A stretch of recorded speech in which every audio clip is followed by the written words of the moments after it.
ഏറ്റവും നല്ല കൈയടിയോടുകൂടി ഞാനൊരു ആലുവാക്കാരി നിലയിലും പറഞ്ഞോട്ടെ, ഞങ്ങൾ ആലുവാക്കാരുടെ അഭിമാനവും സ്വകാര്യ അഹങ്കാരവും കൂടിയായ ജനപ്രിയ നായകൻ ദിലീപിനെ നല്ലൊരു കൈയടിയോടുകൂടി വേദിയിലേക്ക് സ്വാഗതം ചെയ്യാം, ക്ഷണിക്കാം. നല്ലൊരു കൈ കൊടുക്കാം ദിലീപേട്ട ആദ്യം തന്നെ. ഓക്കെ, എല്ലാവർക്കും നമസ്കാരം. വലിയ സന്തോഷത്തോടുകൂടിയാണ് വേദിയിൽ നിൽക്കുന്നത്. സർവശക്തനായ ദൈവത്തിന് നന്ദി പറയുന്നു. എൻ്റെ സിനിമ കണ്ടുകൊണ്ടിരിക്കുന്ന എല്ലാ പ്രിയപ്പെട്ട പ്രേക്ഷകരോടും നന്ദി പറയുന്നു. വലിയ സന്തോഷമുണ്ട്. കാരണം എൻ്റെ സിനിമകൾ കണ്ട് എന്നെ ഒരുപാട് ഇഷ്ടപ്പെട്ട രണ്ട് സുഹൃത്തുക്കൾ, ഇപ്പം അവരെനിക്ക് സുഹൃത്തുക്കളാണെന്ന് എനിക്ക് അവരെ അറിയില്ലായിരുന്നു. അവരെൻ്റെ അടുത്തൊന്ന് കഥ പറയുമ്പോൾ ഇതിൻ്റെ സംവിധായകൻ പിൻറ്റോ സ്റ്റീഫനോട് നിങ്ങളോട് സംസാരിച്ചു. ഷാരിസിൻ്റെ ജനഗണമന എന്ന സിനിമ ഞാൻ കണ്ടിട്ടുള്ളൂ, നല്ല സിനിമയാണ്. ഇവരൊന്ന് കഥ പറയണു, ഒരു കഥ കേൾക്കുമെന്ന് ലിസ്റ്റ് വിളിച്ച് പറയുന്നു. കഥ പറയാൻ വന്നപ്പോൾ എൻ്റെ അടുത്ത് പറഞ്ഞത് ഈ സംവിധായകൻ്റെ കഥയാണിത്. അദ്ദേഹം ഇതുവരെ കല്യാണം കഴിച്ചിട്ടില്ല. അദ്ദേഹത്തിൻ്റെ സഹോദരന്മാരെല്ലാം കല്യാണം കഴിച്ചിട്ടുണ്ട്, അവർക്ക് കുഞ്ഞുങ്ങളാവുന്നുണ്ട്. ഈ പുള്ളിയുടെ ഒരു കഥയാണ്, ഞങ്ങൾ അതിൽ നിന്നാണ് ഈ കഥ ഉണ്ടാക്കിയിരിക്കുന്നത് എന്നാണ് പറഞ്ഞത്. അങ്ങനെ നമ്മൾ സിനിമ ഷൂട്ടിംഗ് നടന്നുകൊണ്ടിരിക്കുന്നതിൻ്റെ ഇടയിൽ സംവിധായകൻ കല്യാണം കഴിച്ചു. പിന്നെ എൻ്റെ അടുത്ത് വന്നിട്ട് പറഞ്ഞ ആരോടും പറയത്തിട്ട് എൻ്റെ കഥയാണ്. പക്ഷെ എനിക്കത് പറയാതിരിക്കാൻ പറ്റൂല. അപ്പോ അതുപോലെ ഷാരിസ് ഇവിടെ നിന്ന് സംസാരിച്ചത്. ഷാരിസ് സിനിമയിലൂടെ നമ്മളെല്ലാവരെയും ഒന്ന് കണ്ണു നനയിപ്പിച്ച ആളാണ്. ഷാരിസിന്റെ വാക്കുകൾ ശരിക്കും മനസ്സറിഞ്ഞിട്ട് വരുന്നതെന്ന് എനിക്കറിയാം, നന്നായിട്ട് അറിയാം. ഷാരിസിനോട് പറയിക്കൊന്നുമില്ല, ലവ് യു ബ്രദർ, അതേ പറയാൻ പറ്റുള്ളൂ. കാരണം നമുക്ക് പല സമയത്തും നമ്മൾ പരിചയപ്പെടുമ്പോൾ അവരുടെ പെരുമാറ്റം കൊണ്ട്, അവരുടെ വാക്കുകളിൽ നിന്നാണ് ചിലപ്പോൾ ചില മുജ്ജന്മ ബന്ധങ്ങളെന്നൊക്കെ പറയുന്ന പോലെ എനിക്കത് ഫീൽ ചെയ്തിട്ടുള്ളത്.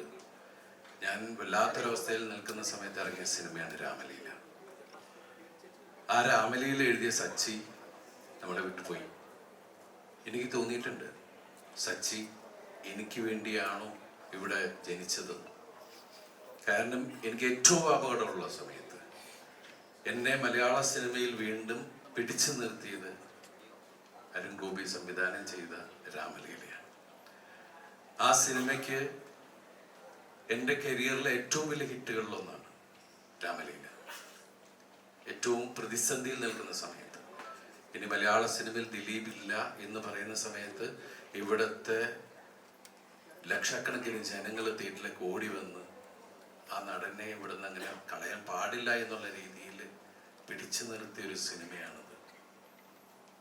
അതുപോലെ തന്നെ ഈ 150ാമത്തെ സിനിമ ഇപ്പം ഇവിടെ പറയണ്ടായി.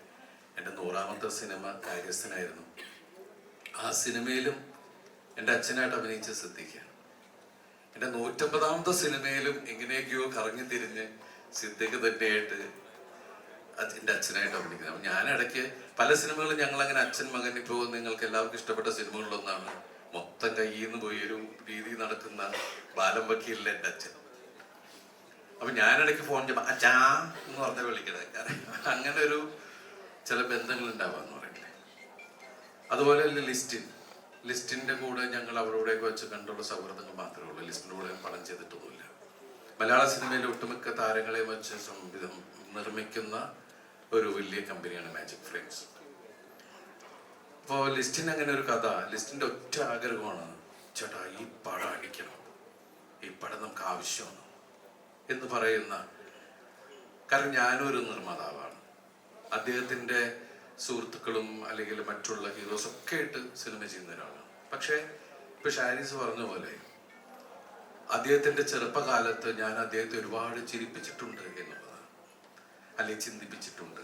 എൻ്റെ സിനിമകൾ ഒരുപാട് ഇഷ്ടമായിരുന്നു ഇഷ്ടമാണ് എന്ന് സംസാരിച്ചുകൊണ്ടിരിക്കുന്ന ലിസ്റ്റിന് ഈ സിനിമ മറ്റെന്തിനേക്കാളും വലുതായിട്ടാണ് എനിക്ക് പ്രവൃത്തിയിൽ തന്നെ തോന്നിയിട്ടുള്ളത്.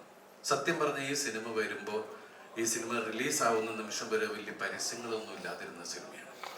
ഈ സിനിമയ്ക്ക് ഏറ്റവും കൂടുതൽ പരസ്യം തന്നത് ഇവിടുത്തെ മലയാളി പ്രേക്ഷകരാണ്. കാരണം മൗത്ത് പബ്ലിസിറ്റി എന്ന് പറയുന്ന ആ പബ്ലിസിറ്റി ഏറ്റവും വലുതാണ്.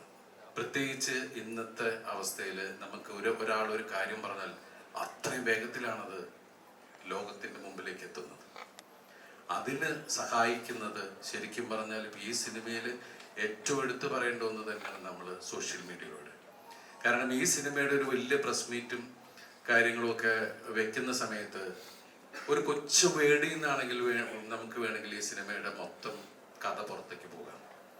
അപ്പോൾ അതുകൊണ്ട് തന്നെയായിരിക്കും ഇതിൻ്റെ എല്ലാവരും ചർച്ച ചെയ്ത് തീരുമാനിച്ചു നമുക്ക് ഈ സിനിമ കഴിഞ്ഞിട്ട് നമുക്ക് മീഡിയയുമായി നമുക്ക് തുറന്ന് സംസാരിക്കാം. കാരണം എന്ന് വെച്ചിട്ടുണ്ടെങ്കിൽ ഇപ്പം ഈ സിനിമ എനിക്ക് തോന്നുന്നു നിങ്ങൾ ഒട്ടുമിക്ക ആൾക്കാരും കണ്ടിട്ടുണ്ടാവും. അപ്പം എന്തുകൊണ്ടാണ് ഇന്നത്തെ നമ്മുടെ ലൈഫിൽ സോഷ്യൽ മീഡിയയുടെ പ്രസക്തി എന്താണെന്ന് നമുക്ക് എല്ലാവർക്കും അറിയാം. ഇപ്പം ഇവിടെ നിൽക്കുന്നത് നമുക്ക് പ്രൈവസി ഏറ്റവും കൂടുതൽ ആഗ്രഹിക്കുന്ന ഒരാൾക്ക് ഒരു പ്രൈവസിയും ഇല്ലാത്തൊരു ലോകത്താണ് നമ്മൾ ജീവിക്കുന്നത്.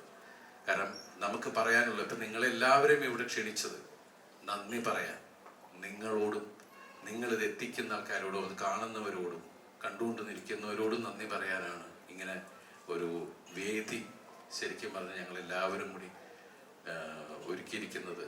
നേരിട്ട് സംസാരിക്കാൻ, ലോകത്തിനോട് സംസാരിക്കാൻ, നിങ്ങളോട് സംസാരിക്കാൻ.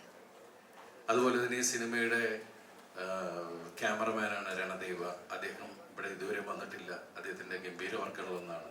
അതുപോലെ ഇതിൻ്റെ സംഗീത സംവിധായകൻ സനൽ, അദ്ദേഹത്തിൻ്റെ ആദ്യത്തെ സിനിമയാണ്. ഇതിൽ എൻ്റെ കൂടെ അഭിനയിച്ച നായിക, ഞാൻ ഈ കഥ കേട്ടപ്പോൾ ഇവരോട് ആദ്യം പറഞ്ഞത് ആ കഥാപാത്രമാണ് ഈ പടത്തിൻ്റെ ഹീറോ. ആ കഥാപാത്രം നന്നായില്ലെങ്കിൽ ഈ സിനിമ നമുക്ക് ഒരിക്കലും വിജയിക്കില്ല. പക്ഷെ അവർ പല കുട്ടികളെ ഇങ്ങനെ നോക്കി അവസാനം അവരെത്തിയത് റാണിയ റാണ എന്ന ഒരു വലിയ കലാകാരിയിലാണ്. റാണിയെ കുറിച്ച് പറയുകയാണെങ്കിൽ എനിക്കറിയാവുന്നത് കലാമണ്ഡലത്തിലെ പ്രോഡക്റ്റാണ് അവർ. അതുപോലെ ഒരുപാട് കുട്ടികൾക്ക് ക്ലാസ് എടുക്കുകയും അവർക്ക് വിദ്യാഭ്യസിപ്പിക്കുകയൊക്കെ ചെയ്യുന്ന ഒരു വലിയ കലാകാരി. അവരുടെ മനസ്സിൽ മുഴുവൻ സിനിമകളായിരുന്നു. ഒരു ദിവസം അത് വർക്കൗട്ട് ആകുമെന്ന് അറിയില്ല. നമ്മൾ സിനിമയെ ഒരുപാട് സ്നേഹിക്കുമ്പോൾ സിനിമ നമ്മളെ തേടി നമ്മളിലേക്ക് വരും. അങ്ങനെ കൊണ്ടുതന്ന ഒരു വലിയ കലാകാരി. എൻ്റെ കൂടെ ഒരുപാട് നായകന്മാർ മലയാള സിനിമയിൽ ഒരുപാട് ലാംഗ്വേജിൽ അഭിനയിച്ചിട്ടുള്ള നായികമാർ എൻ്റെ കൂടെ അഭിനയിച്ചിട്ടുണ്ട്. ആദ്യകാല സിനിമകളിൽ എൻ്റെ കൂടെ വന്നിട്ടുണ്ട്. അതുപോലെ നമുക്ക് മലയാള സിനിമയ്ക്ക് കിട്ടിയ ഒരു വലിയ കലാകാരിയാണ് റാണിയ റാണ. അതുപോലെ തന്നെ മീനാക്ഷി മാധവി, അവരുടെ രണ്ടാമത്തെ സിനിമയാണ്. എൻ്റെ രണ്ട് നായികമാരാണ്. ഒരു ഏരിയയിൽ ശരിക്കും പറഞ്ഞാൽ ഫസ്റ്റ് ഹാഫിൻ്റെ ഒരു ഏരിയ തന്നെ അന്ന എന്ന് പറയുന്ന കഥാപാത്രമാണ് മുന്നോട്ട് കൊണ്ടിട്ടുള്ളത്. ഞാൻ അതിനു മുമ്പ് മീനാക്ഷിയുടെ സിനിമ കണ്ടിട്ടുള്ളത് മധുരം മനോഹരം. ആ സിനിമയിലാണ് വളരെ റിയലിസ്റ്റിക് ആയിട്ട് അഭിനയിക്കുന്നത്. സത്യം പറഞ്ഞാൽ ഇപ്പോൾ ഉള്ള ആൾക്കാർ അത്രയും ഗംഭീരമായിട്ട് അഭിനയിക്കുന്നത്. നിങ്ങൾ എൻ്റെ കൂടെ അഭിനയിച്ചപ്പോൾ ഞാനും അഭിനയം പഠിച്ചു. നിങ്ങൾ അല്ലെ ആ ഒരു ഗിവ് ആൻഡ് ടേക്ക് ഭയങ്കരമായിട്ട് എല്ലാവരിലും ഒന്നും ഉണ്ടായിരുന്നു. അതുപോലെ തന്നെ ജെസ്സി മമ്മീനെ നിങ്ങളാരും മറക്കൂല, അറിയാലോ. അപ്പൊ അങ്ങനെയുള്ള കഥാപാത്രങ്ങൾ. പിന്നെ എനിക്ക് എടുത്തു പറയേണ്ട ആള് ഇപ്പോ പ്രിൻസ് ആൻഡ് ഫാമിലിയിലെ എൻ്റെ അനിയന്മാർ രണ്ടുപേരുണ്ട്. ഒന്ന് ധ്യാനം, ഒന്ന് ജോസൂട്ടി. ഞാൻ ആ സിനിമ കഴിഞ്ഞിട്ട് അദ്ദേഹത്തെ അവരാണ് വീട്ടിൽ വെച്ച് കണ്ടു. പിന്നെ ഞാൻ ഇപ്പോഴാണ് കാണുന്നത്. വളരെ തിരക്കുള്ള ആ കലാകാരനെ നമുക്ക് ഇന്നത്തെ മുത്താണ് നമ്മുടെ. ഞാൻ ഈ സിനിമയുടെ ഒരു ഇന്റർവ്യൂവിലും അവനെ കൊണ്ടുവന്ന് വെച്ചിട്ടില്ല. ഇന്ന് മുതൽ 2 ദിവസം തരില്ലേ? ഇന്ന് മുതൽ നമുക്ക് ഇവനുണ്ട്. കാരണം പ്രിൻസ് ഓഫ് ഇന്റർവ്യൂസ് ആണ്, അല്ലേ? ഇരിക്കട്ടെ. എല്ലാവർക്കും പ്രിൻസിന്റെ ധ്യാനിന്റെ ഇന്റർവ്യൂവിനെ ഒരുപാട് ഇഷ്ടമാണെന്ന് അറിയാം. എന്തായാലും വലിയ സന്തോഷമുണ്ട്. ഈ സിനിമയെ വലിയ വിജയത്തിലെത്തിക്കാൻ വേണ്ടി നിങ്ങൾ എല്ലാവരും തരുന്ന ഈ സ്നേഹത്തിന് ഒരുപാട് നന്ദി പറയുന്നു. എനിക്കൊരു അപേക്ഷ ഉള്ളത്, എങ്ങനെ വേണമെങ്കിലും എടുക്കാം, ഇത് റിക്വസ്റ്റാണ്, ഒന്നുമില്ല.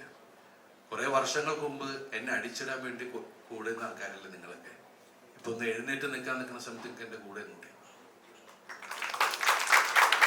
വലിയ സന്തോഷം. നിങ്ങളുടെ എല്ലാവരുടെയും അനുഗ്രഹങ്ങളും സഹായങ്ങളും പ്രാർത്ഥനകളും പ്രതീക്ഷിച്ചുകൊണ്ട് നന്ദി, ഒരുപാട് നന്ദി. ചെയ്യേണ്ടത് എൻ്റെ പ്രിയപ്പെട്ട സംവിധായകരിൽ ഒരാളായ ജോണിയെ കുറിച്ച് ഞാനൊന്നും പറഞ്ഞില്ല, ക്ഷമിക്കണം. നിങ്ങൾക്ക് എല്ലാവർക്കും അറിയാമല്ലോ, ഏറ്റവും കൂടുതൽ 90s അല്ല 2000-ലെ ഏറ്റവും കൂടുതൽ ആൾക്കാരെ കയ്യിലെടുത്തൊരു സിനിമയുടെ സംവിധായകൻ. അദ്ദേഹത്തിൻ്റെ ആദ്യത്തെ സിനിമ നിർമ്മിക്കാനുള്ള ഒരു അവസരം എനിക്ക് കിട്ടി. ജോണി ആൻ്റണി. ഇതിൽ ഞാനും ജോണിയൊക്കെയുള്ള കോംബോ ഭയങ്കര രസമായിരുന്നു എന്നെല്ലാവരും പറഞ്ഞു. വലിയ സന്തോഷം. അതുപോലെ ഇതിൽ വരാത്ത ഒരാളുണ്ട്, ബിന്ദു പണിക്കർ, ഇവിടെ എത്തിയിട്ടില്ല. ബിന്ദു ആണെങ്കിലും സിദ്ധിക്കാനുള്ള ഞങ്ങളുടെ കോംബോ അത് ഒരുപാട് തവണയായിട്ടും എല്ലാവർക്കും ബോറടിക്കാതെ അത് ഇഷ്ടപ്പെടുകയും 2 കൈ നീട്ടി സ്വീകരിക്കുകയും ചെയ്തു. അതിൽ വലിയ സന്തോഷം. Thank you.